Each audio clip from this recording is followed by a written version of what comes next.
quiet way families push you out rarely begins with a single cruel moment. It begins with small shifts, so subtle they are easy to dismiss. A chair at the table that is no longer automatically yours. Conversations that lower in volume when you enter the room. Decisions that move forward without your knowledge. Later presented as if you simply forgot to be involved. Nothing dramatic happens at first. No shouting. No slammed doors. Just a slow rearranging of emotional space where your presence becomes optional instead of natural. At the heart of it, exclusion inside a family often hides behind politeness. Smiles remain. Birthdays are still acknowledged. Messages are still answered. But something essential has changed. The warmth becomes formal. The tone becomes careful. You start feeling like a guest in rooms where you once moved freely. You notice you are explaining yourself more, justifying harmless choices, softening your opinions so they do not disrupt an atmosphere that somehow no longer includes you. It is confusing because there is rarely a clear accusation. No one sits you down and says you do not belong. Instead, you are edged outward through logistics. Plans are made without checking your schedule. Traditions shift without your input. Inside jokes circulate that you do not understand. When you ask questions, the answers come with a hint of impatience, as if your confusion is the real inconvenience. You begin to doubt your instincts. Maybe you are too sensitive. Maybe you missed something. Maybe this distance is your fault. Families that push someone out quietly often rely on this self-doubt. If there is no visible conflict, there is nothing concrete to point to. Pain without proof is easy for others to dismiss. You cannot hold up a moment and say, "There, that was when I stopped belonging." Instead, it feels like erosion, a shoreline that looks the same from far away, even as the water keeps taking pieces of it day by day. Roles inside families can harden over time, and once you are assigned the role of the difficult one, the distant one, or the overly sensitive one, every action you take gets filtered through that story. If you speak up, you are dramatic.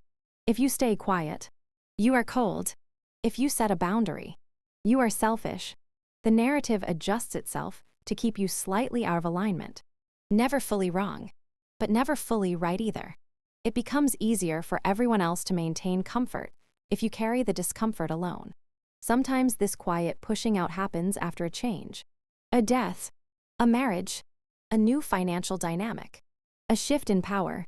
Families reorganize themselves around new centers of gravity. And not everyone is meant to remain equally close. But instead of acknowledging that shift honestly, people choose avoidance. They act as if nothing has changed while behaving as if everything has. The unspoken becomes heavier than any argument could be. You may find yourself working harder to earn a place that once required no effort. Bringing gifts, offering help, swallowing disagreements, trying to be easier, lighter, more agreeable. For a while, this seems to work. You are tolerated, included in surface ways. But deep down, you feel the imbalance. Belonging that must be constantly negotiated does not feel like belonging at all. It feels like probation. The most painful part is not always the distance itself, but the denial of it. If you try to name what is happening, you are met with confusion or defensiveness. Nothing is wrong. You reimagining things. Why are you making this a problem? The message is clear. Your experience is less valid than their comfort. Over time, this makes you question not only your place in the family, but your trust in your own perceptions. Quiet exclusion also thrives in comparison. Someone else becomes the easy one, the successful one, the one who understands how things work in this family. You become the contrast that makes them shine brighter. Praise flows in one direction. Patience flows in one direction. Understanding flows in one direction. You are not openly criticized, just consistently measured and found slightly lacking in ways no one feels obligated to explain. Eventually, you stop reaching as often, not out of anger, but out of exhaustion. You learn to protect yourself by lowering expectations. You share less. You visit less. You prepare yourself emotionally before gatherings, rehearsing neutral responses, bracing for subtle dismissals that no one else will notice. The family may interpret this withdrawal as proof that you were the distant one all along. Never acknowledging that distance can be a response, not a cause. There is a particular loneliness in being slowly pushed out by people who still call you family. From the outside, everything looks intact. Photos are posted. Holidays are celebrated. Names remain connected by blood or history. But inside, the emotional contract has thinned to almost nothing. You are included out of obligation, not desire, remembered out of habit, not care. And yet, within this painful process, clarity can grow. When you stop chasing inclusion from people who have already decided to keep you at arm's length, you begin to see how much of yourself you were shrinking to fit into spaces that never truly held you. The quiet way families push you out can, over time, become the quiet way you step back and choose not to keep forcing your way into closed circles. This does not mean the loss stops hurting. Grief is real even when no one has died. You grieve the version of family you believed you had. You grieve the ease that once existed, or maybe never did, but you hoped would someday. You grieve the effort you poured in, the patience you extended, the understanding you offered without always receiving it in return. But distance also creates room to build connections where your presence is not questioned, room to speak without being filtered through old roles, room to exist without constantly negotiating your worth. The quiet way families push you out is painful precisely because it is slow and hard to name. Yet in naming it, in recognizing the pattern, you reclaim something essential, the right to stop proving you deserve a place where love should have come without conditions. When silence is mistaken for weakness, it is rarely the fault of the one who chooses it. Silence is often a deliberate decision, a careful observation, a shield against chaos. But those around you may interpret it incorrectly. They assume that, because you do not react loudly, you are powerless, easily controlled, or incapable of standing up for yourself. The world is quick to read volume and visible action as strength, and the absence of both as vulnerability, ignoring the complexity of patience, the strategy behind measured words, and the quiet assertion of boundaries that require no theatrics to hold their weight. Silence can be a tool, but it is often misunderstood, and the misunderstanding can have consequences as serious as overt conflict. In families, workplaces, or social circles, the quiet person is often the one most underestimated. They are the ones who watch closely while others rush in, who catalog behavior, note inconsistencies, and understand the subtle shifts in power that louder people cannot perceive. A smile does not always mean compliance. A nod does not always indicate agreement. To the casual observer, someone who sits and listens, someone who does not interrupt, and someone who does not engage in drama may appear weak. They may appear to accept injustice, tolerate disrespect, or surrender opportunities. The truth is the opposite. Quiet people often endure, gather strength, and wait for a moment when action will have the greatest impact. They do not waste energy reacting to every provocation because they understand the value of timing and strategy. Silence becomes particularly vulnerable to misinterpretation when the quiet individual is surrounded by those who mistake noise for authority. In family dynamics, for example, those who shout, dominate conversations, and demand attention are often seen as leaders or decision-makers. The quiet member is overlooked, and their contributions dismissed, simply because they are not immediately visible. The lack of reaction is misread as submission, but the quiet person is absorbing, analyzing, and remembering. They are learning who is willing to manipulate, who relies on intimidation, and who benefits from others' discomfort. Silence is their way of protecting themselves while accumulating the clarity to act decisively. One of the most difficult aspects of being misunderstood in this way is that others may take advantage of the silence. If you do not protest a decision, do not argue, or do not assert your rights, the assumption is that you will accept whatever is imposed. People will test limits, push boundaries, and make choices for you, all while believing they are doing nothing wrong. They fail to consider that silence does not indicate consent, that a lack of visible resistance is not a surrender, but rather a conscious choice to act differently, on your own terms and at your own pace. Silence mistaken for weakness is also dangerous because it can breed impatience and underestimation. Those who rely on it may overstep. Confident that their position is secure, they may be emboldened to make statements, take property, or assert control, believing they are meeting no opposition. This misjudgment often backfires. When the quiet person finally acts, their preparation and forethought make their response far more powerful than any momentary outburst could have been. They are not reacting emotionally. They are asserting justice, correcting assumptions, and restoring balance in a way that silence could never achieve if it were not intentional. The subtlety of silence is its strength, but also its vulnerability. It requires patience and the discipline to resist provocation, the wisdom to remain still when others demand reaction, and the self-confidence to know that your worth does not depend on immediate recognition. Misinterpretation occurs when others view interactions superficially, judging character by visible expressions alone. They fail to account for the internal processes, the mental calculations, and the careful attention that a quiet person devotes to every interaction. They forget that observation itself can be power, and that restraint can be a sign of intelligence and foresight. In relationships, when silence is misread, it can cause tension and misunderstanding. People may believe that the quiet individual is uninterested, uncaring, or disengaged. They may mistake patience for passivity, listening for compliance. This leads to frustration on both sides. The one who is quiet may feel unseen, undervalued, and wrongly judged, while those around them may feel ignored or disrespected. The gap between perception and reality widens, creating unnecessary conflict that could have been avoided if silence were understood as a deliberate choice rather than a flaw in character.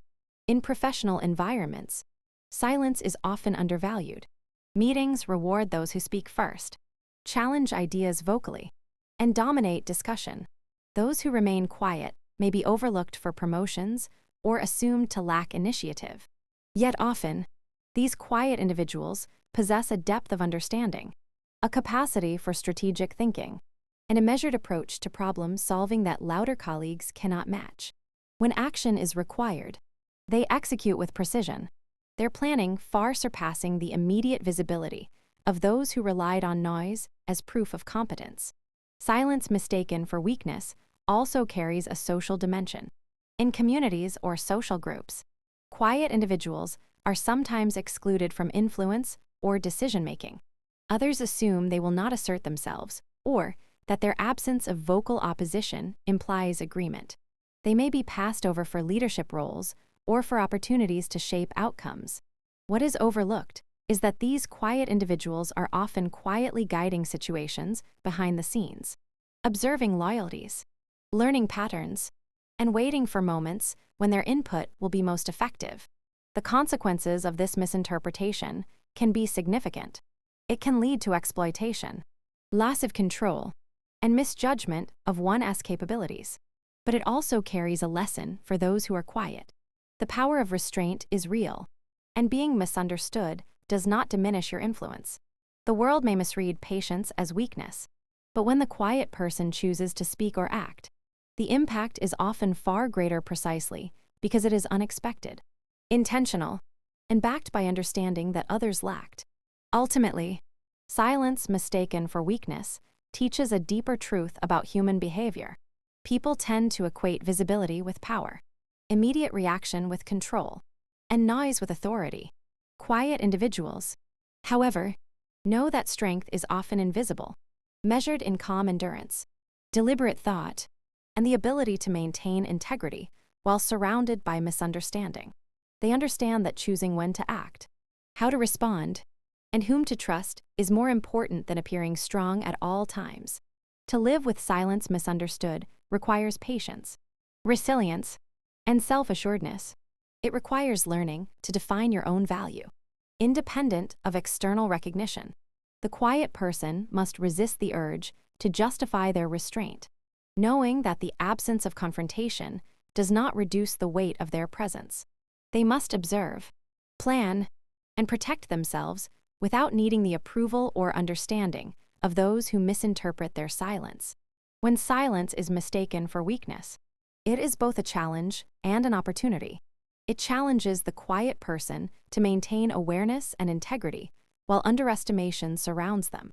It offers the opportunity to act with precision, to reveal power only when it is most effective, and to correct the assumptions of those who misread patience as submission.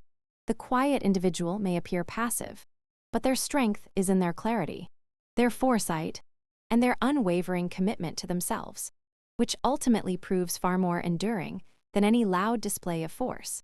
Silence, in this context, is a choice, a strategy, and a shield. It is misunderstood not because it lacks power, but because those around it fail to recognize the thought and control it requires. Those who mistake it for weakness overlook the quiet individual's ability to endure, observe, and respond with purpose. They overlook the patience that allows the quiet to act decisively at the right moment. They overlook the resilience that sustains the quiet person when misunderstanding and misjudgment surround them. Ultimately, silence mistaken for weakness is a misreading of strength. The quiet person does not rely on volume to assert themselves. They do not need immediate recognition or confrontation to maintain authority. Their power lies in persistence, patience, and the ability to observe without becoming entangled in unnecessary conflict. What is quiet, measured, and invisible often outlasts the loudest displays because it is grounded in reality, discipline, and clarity of purpose. Silence, when understood, is not weakness. It is the calm before decisive action, the foundation of measured influence, and the proof that real strength does not always make a sound. The day they tried to take my home was not marked by fireworks or shouting, but by an eerie, slow precision that made every second feel heavier than the last. It began like any other ordinary day, with light spilling through the windows, birds outside making the usual noises, and the world moving in its familiar rhythm. Yet, inside the house, the air carried a weight I could not yet name, a quiet pressure that pressed against my chest and demanded attention. The moment unfolded without fanfare, without announcement, yet it felt like a trap that had been set long before I arrived. I had walked these halls countless times, yet suddenly, the walls seemed closer, the rooms smaller, as if the very structure was conspiring to contain me and remind me that this house, my house, the home I had always known, was no longer mine in their eyes. The first hint that something was changing had come weeks earlier, subtle and easily dismissible to anyone who did not pay careful attention. There were phone calls whispered in the corners, papers shuffled just out of sight, and conversations that dropped abruptly when I entered the room. I had chosen to watch, to observe quietly, because I understood that a premature reaction would only give them what they wanted. But that morning, the quiet pressure crystallized into a confrontation that left no room for ambiguity. The kitchen table, a place of comfort and daily routine, became a battlefield. Leia, my sister, placed a thick folder down with a deliberate force, her fingers pressing against it, as though she could physically impose her will onto the paper. Her lips tightened into a smile that did not reach her eyes, one that had been practiced over years and perfected to hide any sign of hesitation or doubt. Behind her, Karen, my stepmother, stood with arms crossed, tapping her fingers slowly, a rhythm that seemed designed to amplify every heartbeat in the room. The silence was suffocating. It was not the quiet of peace, but the quiet of a trap ready to spring. I looked at the folder and then at Leia, choosing to remain calm, to let the moment stretch and tremble under its own weight. Her words came, measured and sharp. This house has new ownership. Get out.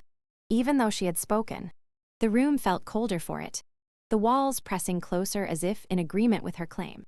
At that moment, I realized that this was not merely about property or paper. It was about control, about power wielded subtly, strategically, and with confidence born of years spent observing and learning.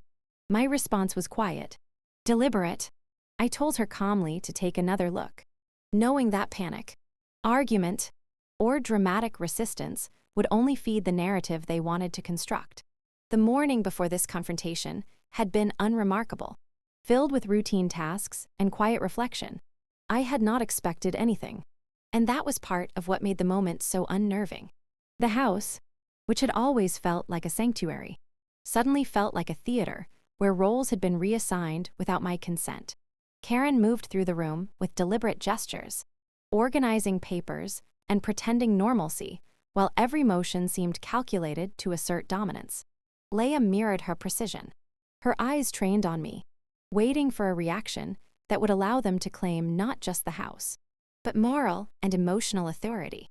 The quiet way they operated was almost more threatening than any shouting match, because it implied preparation, strategy, and patience. I had learned long ago how to survive in situations where control was not mine. My father, physically present but emotionally distant, had never intervened, and I had grown accustomed to negotiating my space without support. I had learned to observe, to calculate, to protect myself in ways that did not require confrontation. That training became invaluable that day. I did not shout. I did not plead.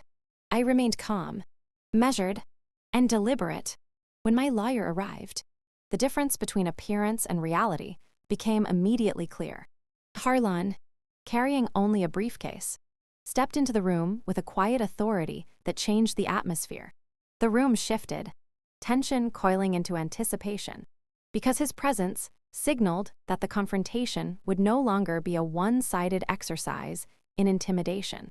What followed was not dramatic in the conventional sense. There were no public accusations, no heated arguments, no physical gestures meant to dominate.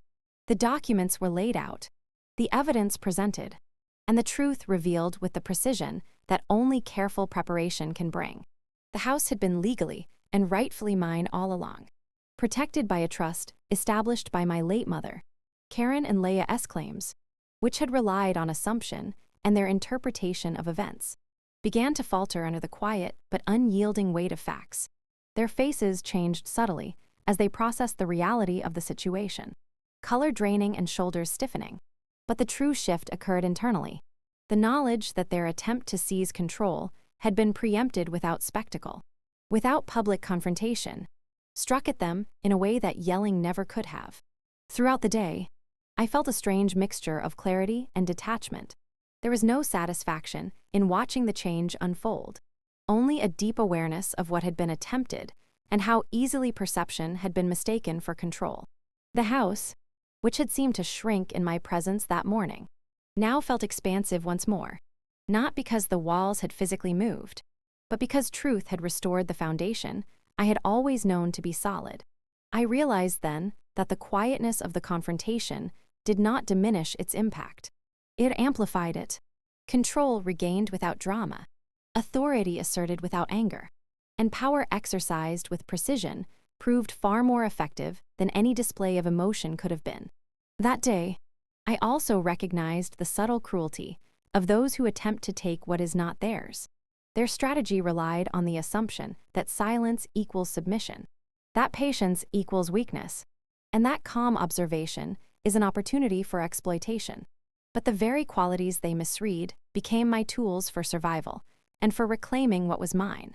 The day they tried to take my home was, paradoxically, the day I understood the strength inherent in quiet persistence, preparation, and the ability to act decisively when the moment called for it. In the weeks and months that followed, the repercussions of that day continued quietly. There were legal proceedings, adjustments in family dynamics, and a slow reshaping of influence and authority that did not require confrontation to be effective. Karen and Leia's attempts to assert dominance were gradually undone not through spectacle, but through consistency, clarity, and the careful assertion of rightful ownership. The house, once a symbol of tension and threat, became a space where I could reclaim my routines, my control, and my peace. The day they tried to take my home remains vivid not because of loud conflicts, but because of the subtle ways that people can manipulate space, perception, and expectation. It taught me that control can be exercised without volume, that power can be claimed without confrontation, and that patience and preparation often outweigh reaction and anger. I learned that protecting oneself requires more than resistance. It requires observation, clarity, and the courage to act only when all pieces are in place. It was a day of quiet tension that revealed loud truths about human behavior, about family dynamics, and about the resilience required to maintain ownership not just of property, but of one's own life and peace. The house, after that day, became more than a physical structure. It became a testament to endurance, awareness, and the quiet assertion of boundaries that are too often overlooked. It was a reminder that even when people attempt to erase your place in their world, careful observation, preparation, and patience can reclaim what is yours without ever needing to escalate the noise. The day they tried to take my home was, in every sense, a lesson in power, subtlety, and the importance of knowing when to remain silent and when to act. The quiet moments of that day, the measured words, the still observation, and the calm presence of my lawyer all combined to create a shift that was permanent, profound, and entirely my own. It is a day I remember not with anger, but with clarity, not with vengeance, but with understanding. The house remains, not as a battlefield, but as a symbol of careful resilience, a space restored not through confrontation, but through quiet certainty, strategy, and the knowledge that the things most worth protecting can be defended without raising your voice, without dramatic gestures, and without needing anyone else to validate the strength that resides within you. Truth doesn't shout. It stands firm. This is a lesson often learned through experience, through moments when the world expects volume, spectacle, or grand gestures to assert power. And yet the quiet presence of truth proves far more enduring. Shouting is immediate. It demands attention. It creates spectacle, but it is fleeting. Truth, by contrast, does not need to compete for attention or force itself into recognition. It exists independently of perception, grounded in facts, principles, and evidence, waiting for the moment when the world can no longer ignore its presence. Those who chase loudness often mistake it for authority, assuming that whoever raises their voice most successfully controls the narrative. Yet true authority is rooted in clarity and consistency, not in noise or drama. In human interactions, the difference between shouting and standing firm is often misunderstood. People equate visible resistance with strength, assuming that passion or volume signals conviction. They fail to recognize that remaining composed in the face of pressure, deception, or manipulation often requires more courage than any outburst ever could. A person who stands firm allows their principles to speak for themselves. They rely on evidence, preparation, and reason rather than emotion. They know that if they act with clarity and patience, the weight of truth will do what shouting never can. It will persist, endure, and ultimately prevail. The power of truth is often invisible until tested. It does not demand immediate recognition, nor does it insist on dramatic acknowledgement. Instead, it gains authority quietly, accumulating strength through consistency. A lie or falsehood can be loud, flamboyant, and convincing in the short term, but it cannot withstand scrutiny over time. Truth, unadorned and unwavering, withstands investigation, challenges, and attempts to discredit it.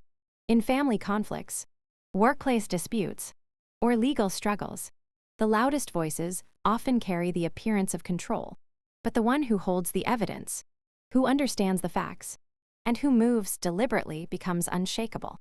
Their calm is their strategy, and their patience is their power. Standing firm in truth requires self-control.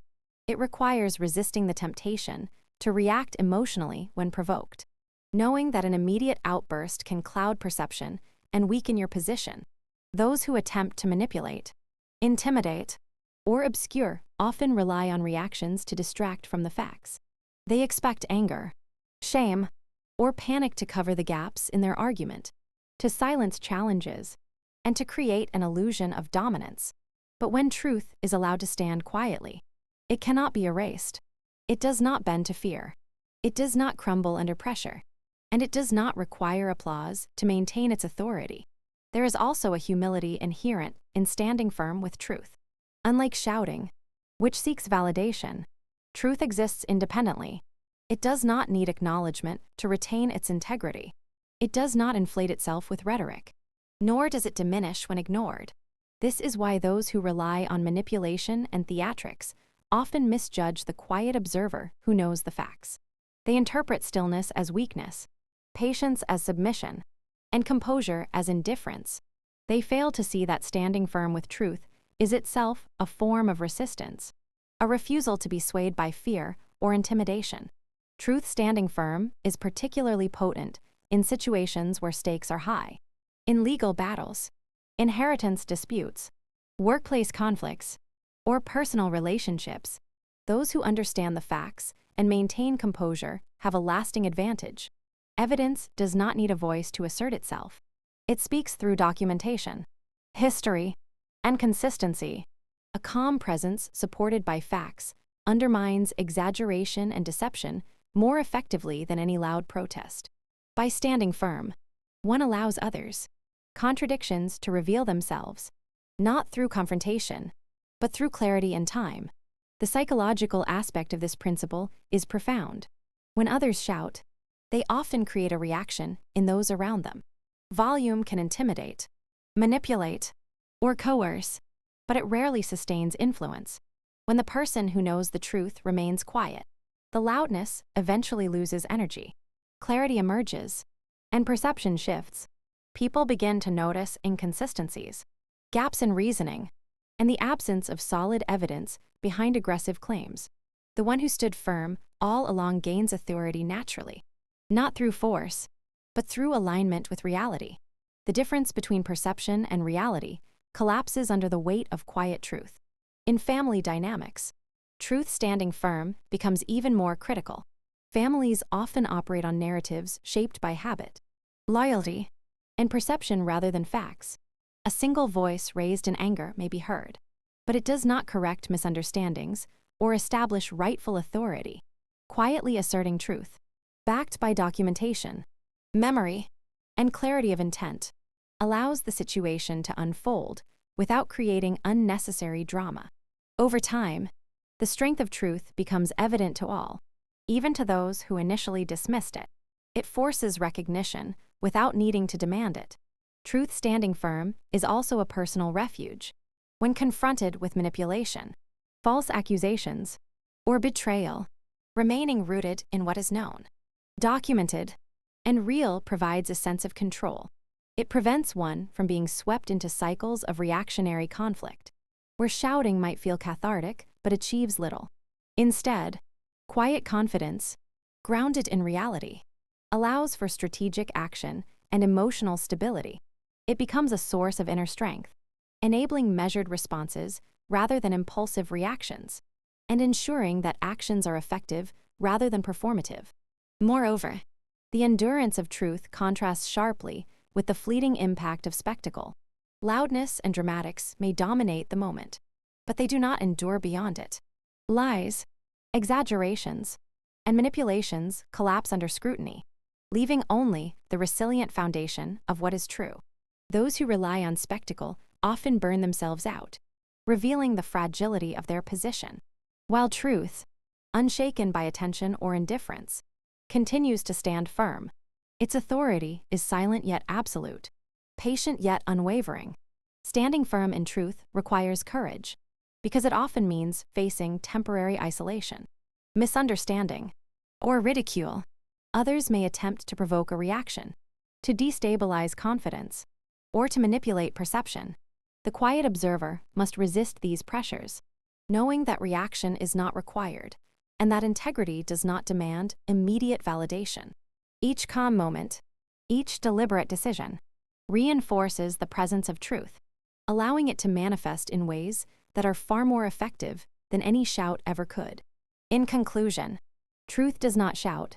It does not rely on volume, drama, or spectacle to assert its power. It stands firm, unwavering and patient, rooted in reality and supported by facts. Those who recognize this understand that the quiet, deliberate assertion of reality is stronger than any outburst.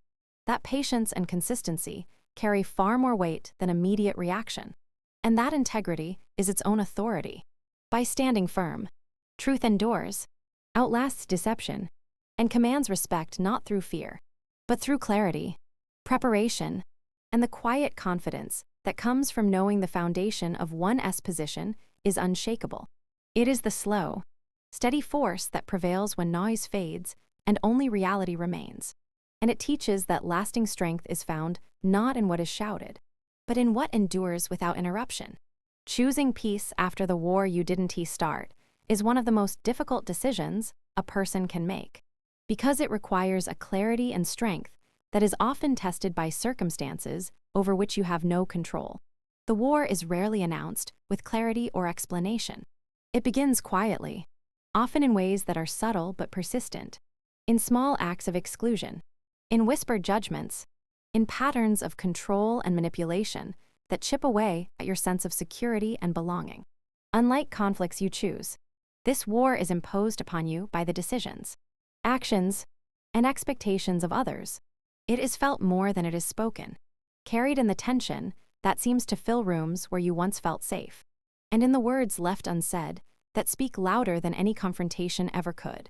The challenge of choosing peace in the aftermath is that it requires disentangling yourself from a narrative that was never yours to write, while also learning to reclaim the life, the home, and the mind that was quietly claimed by someone else's assertion of power. The first step in choosing peace after such a war is recognition. You must acknowledge the reality of what occurred without softening it into something more palatable, without pretending that the actions of others were acceptable or that your own boundaries were irrelevant. Recognition involves understanding the ways in which the people around you may have exploited silence, obedience, or empathy, using your patience against you. It requires admitting that the conflict was not provoked by you, that the blame does not lie on your shoulders, and that the actions you endured were not the result of any moral or personal failing on your part.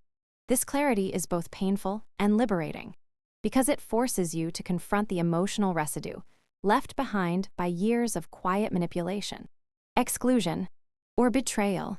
It is a war you never declared, yet its effects are visible in your life, in the relationships that have shifted, and in the moments when fear, doubt, or hesitation surface unexpectedly. Once recognition takes hold, the next step is understanding the limits of what you can control.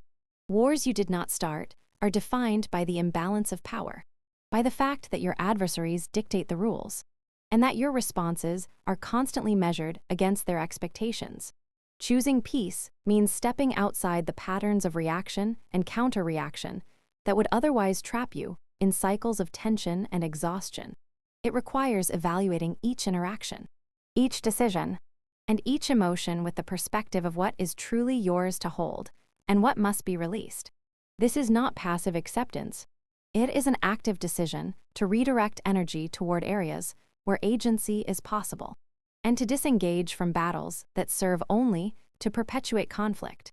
The war may rage in the background, but choosing peace is about refusing to allow its rules to dictate your every thought, your every gesture, and your every relationship.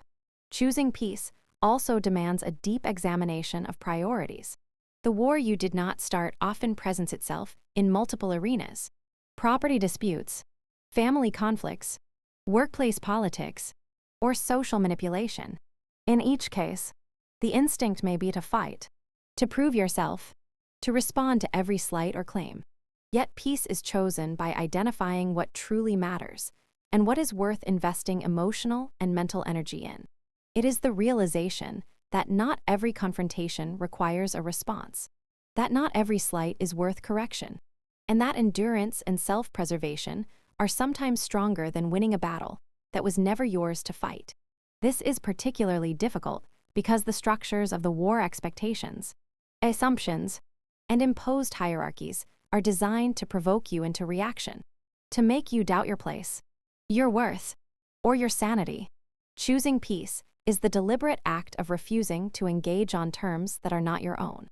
Another element of choosing peace after an imposed conflict is redefining what victory looks like. Traditional notions of winning asserting dominance, correcting injustice publicly, or earning validation from those who caused harm are often unavailable or unsatisfying. Instead, peace is measured by internal stability, by reclaiming routines, space, and emotional equanimity that were compromised during the conflict. It is about rebuilding a life where fear, resentment, or hypervigilance no longer dictate actions. It is about creating boundaries that protect the mind, the home, and the heart from incursions that are not yours to entertain. This process may be slow and requires patience, because the effects of the imposed war often linger long after the overt conflicts have subsided. Choosing peace is an ongoing practice, a constant negotiation with oneself to maintain calm in the face of provocation, to act with intentionality rather than reaction, and to value truth, justice, and personal integrity over noise and spectacle. A crucial part of this choice is learning the power of silence. Those who impose conflict often rely on reaction, on public confrontation, or on emotional responses to reinforce their control. When you choose peace, silence becomes a tool of strength. It is not apathy, nor is it submission. It is a deliberate refusal to validate the narratives others have constructed to undermine your sense of self or your authority. Silence allows for observation, understanding, and preparation. It creates space for truth to emerge and for others' claims to be measured against reality rather than perception. By choosing silence, you maintain control over your own story, resisting the compulsion to justify, defend, or perform for the approval of those who have already acted against your interest. In this way, peace is not passive, it is strategic, rooted in the clarity of knowing what matters and what does not. Choosing peace after the war you did not start also requires learning to detach emotionally from outcomes that cannot be controlled. When conflict is imposed, the impulse to achieve justice immediately or to force recognition from those who caused harm can dominate thoughts and actions. Peace is choosing to release that need, to accept that some elements will never change, and to reclaim emotional sovereignty despite them. It is understanding that closure, reconciliation, or acknowledgement are not prerequisites for well-being. The war may continue for others, in their narratives or perceptions, but your life can proceed without being dictated by their unresolved disputes. This detachment is not indifference. It is wisdom, and it allows for healing that is durable and self-sustaining. Furthermore, choosing peace involves cultivating environments and relationships that support the quiet recovery of stability. After a conflict that was never yours, people and spaces associated with tension, judgment, or manipulation often continue to exert influence. Selecting peace means actively surrounding yourself with people who affirm your sense of self, who respect boundaries, and who allow you to operate without constant vigilance. It also involves curating daily practices, routines, and habits that nurture mental and emotional health, giving priority to calm, predictability, and self-determination. In essence, it is the creation of a life that is intentionally shielded from the lingering effects of a war imposed by others, where your attention is spent on growth rather than defense. The decision to embrace peace after an unwarranted conflict ultimately transforms perspective.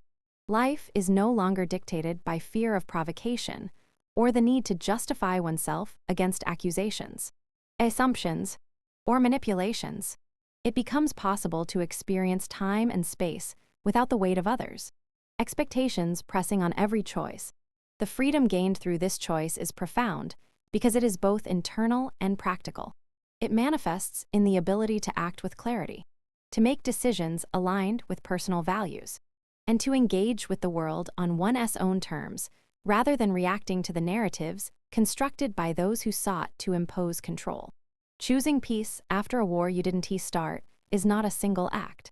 It is an ongoing commitment to self-preservation, clarity, and integrity. It requires patience to observe rather than react, courage to release the compulsion to control outcomes, and wisdom to distinguish between what is yours to influence and what is not. It is a deliberate reclaiming of power through stillness and intentionality, allowing life to move forward without being trapped by the consequences of a conflict that was never yours to wage. In the end, Peace is not merely the absence of war. It is the conscious construction of a life rooted in calm, stability, and clarity, where your actions and decisions are guided by what you choose rather than what others impose.